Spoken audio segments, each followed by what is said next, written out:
नमस्कार दोस्तों। आज मैं आपको जेम्स जी के साथ में घटी एक बहुत ही भयानक कहानी बताने वाला हूँ। ये कहानी सच में हुई थी और बहुत ही मिस्टीरियस और डरावनी कहानी है।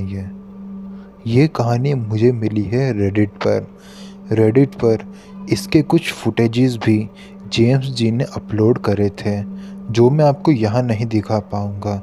अगर आपको उन वीडियोस को देखना है तो आप मुझे मेरे इंस्टाग्राम पर मैसेज कर सकते हैं। मैं आपको पर्सनली वो मैसेज भेज दूँगा। मैं उन वीडियोस को अपने इंस्टाग्राम पर अपलोड नहीं कर सकता। अगर आपने अभी तक मेरा इंस्टाग्राम फॉलो नहीं किया है तो उसे जल्द से जल्द फॉलो ज़रूर कर लें। मेरी 2 आईडी है और उन दोनों आईडी का लिंक मैं आपको नीचे डिस्क्रिप्शन बॉक्स में दे दूंगा। तो ज़्यादा टाइम नहीं लेते हैं और अब आगे की कहानी मैं आपको जेम्स जी के पॉइंट ऑफ व्यू से ही सुनाऊंगा। मेरा नाम जेम्स है। ये घटना मेरे साथ 31 दिसंबर 2003 को घटी थी। ये घटना एक ऐसी घटना है जिसने मुझे अंदर तक हिला कर रख दिया था। वो रात मैं अपनी लाइफ में कभी नहीं भूल सकता। दरअसल हुआ ये था कि 31 दिसंबर 2003 के 5 दिन पहले मेरा एक बहुत बुरा एक्सीडेंट हुआ था, जिसकी वजह से मेरी एक पाँव की हड्डी पूरी तरह से टूट चुकी थी। डॉक्टर ने मुझे कहा था कि मुझे करीबन 1 महीने तक बेड रेस्ट करना है और कोई भी काम नहीं करना। इसी वजह से मैं अपना न्यू ईयर भी नहीं बना पा रहा था। इससे पहले मैं हमेशा अपने दोस्तों के साथ में न्यू ईयर सेलिब्रेट करता था, घूमने फिरने जाता था और बहुत मौज मस्ती करता था। लेकिन इस साल ऐसा कुछ भी नहीं था। मेरे परिवार में मेरे मम्मी पापा, मेरी दादी और 2 छोटे भाई बहन थे। उस दिन मेरा पूरा परिवार बाहर घूमने के लिए गया हुआ था। घर पर मैं और दादी ही मौजूद थे। मैं अपने रूम में लेटा हुआ था और दादी मेरे बगल वाले रूम में लेटी हुई थी। हमारे घर में करीबन 5 कमरे थे। हमारा घर काफ़ी बड़ा था। तो रात के करीबन 2 या ढाई ऐसे ही कुछ बज रहे होंगे। मैं सो रहा था और सोते सोते ही मुझे एक बहुत ही अजीब सी आवाज़ सुनाई दी, जैसे कि कोई मेरे रूम के सामने से चलकर जा रहा हो।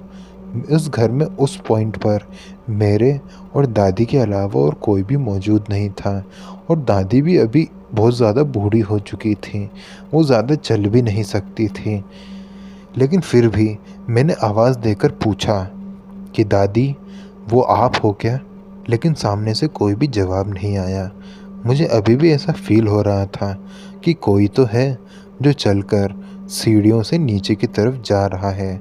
मैं उठ नहीं सकता था और फिर उसके बाद मुझे अचानक से ऐसी आवाज़ आई मानो कोई सीढ़ी से नीचे गिर गया हो।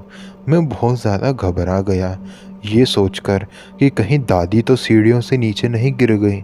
मैं जल्दी से उनके पास गया। मैं जल्दी से अपने बिस्तर से उठा। मैंने अपनी स्टिक उठाई और धीरे धीरे उस सीढ़ी के पास जा रहा था, ये देखने के लिए कि वहाँ पर कौन गिरा है और आखिर हुआ क्या है। जब मैं उस सीढ़ी के पास गया तो मैंने देखा कि वहाँ पर तो कोई मौजूद ही नहीं था। लेकिन उसके बाद जो मैंने देखा वो मेरी लाइफ का सबसे डरावना मोमेंट था। सीढ़ियों पर खड़े होके मुझे हमारे घर का फ्रिज नज़र आ रहा था। वो फ्रिज खुला हुआ था और दादी अपना आधा शरीर उस फ्रिज के अंदर दी हुई थी। मुझे नज़र आ रहा था कि वो दादी ही है और वो अपना आधा शरीर उस फ्रिज के अंदर दी हुई थी। वो कुछ खाने की कोशिश कर रही थी, जिसकी आवाज़ मुझे सुनाई दे रही थी। मैंने दादी को आवाज़ दी, लेकिन उन्होंने कुछ भी रिएक्ट नहीं करा। उसके बाद मैं सीढ़ियों से धीरे धीरे करके नीचे उतरने लगा और दादी के पास जाने लगा। मैं दादी से करीबन 10 कदम की दूरी पर ही होऊंगा। तभी दादी ने अचानक से मुझे देखा। उनकी आंखें काफ़ी बड़ी हो चुकी थी। उनके हाथों में मांस लगा हुआ था और वो मांस को ही खा रही थी। उनके मुंह पर भी हर जगह मांस लगा हुआ था। वो जो मोमेंट था वो मेरी लाइफ का सबसे डरावना मोमेंट था। मैं बहुत ज़्यादा डर चुका था। इतना ज़्यादा डर चुका था कि मैं ज़ोर-ज़ोर से चिल्लाने लग गया। मेरे पैर में बहुत ज़्यादा दर्द भी हो रहा था क्योंकि मैं भागने की कोशिश कर रहा था। मेरी डंडी जिसके सहारे मैं चल रहा था, वो भी वहीं पर गिर गई थी। दादी अभी भी मुझे देखे जा रही थी और मैं चिल्लाए जा रहा था। फिर मैं ज़मीन पर गिर गया और रेंगते-रेंगते एक दीवार के पास चला गया। दीवार के पास जाकर मैं और चलने की कोशिश कर रहा था, लेकिन अब मेरे पैर काम करना बिल्कुल बंद कर चुके थे। दादी अपनी जगह से उठी और वो मेरे पास चल कर आई। जब वो मेरे पास चल कर आई तो मैं इतना ज़्यादा डर चुका था कि मैंने अपने पैंट में ही टॉयलेट कर दी। दादी मेरे पास आई, उन्होंने मेरे मुंह के ऊपर अपना मुंह रख दिया और मुझे सूंघ रही थी। करीबन 5 से 10 सेकंड तक सूंघने के बाद वो वहाँ से चले गई और अपने रूम में चले गई। मैं इतना ज़्यादा डर चुका था कि मैं पूरी रात वहीं पर ही बैठा रहा और मेरा पूरा शरीर काँप रहा था। अगली सुबह मेरे मम्मी-पापा आए, उन्होंने देखा कि मैं यहाँ पर इस हालत में पड़ा हुआ हूँ। मम्मी भागते हुए मेरे पास आई, उन्होंने मुझसे पूछा कि क्या हुआ है। शुरुआत में तो मैंने उन्हें नहीं बताया, लेकिन थोड़ा-सा दबाव पड़ने पर मैंने उन्हें सब कुछ बता दिया।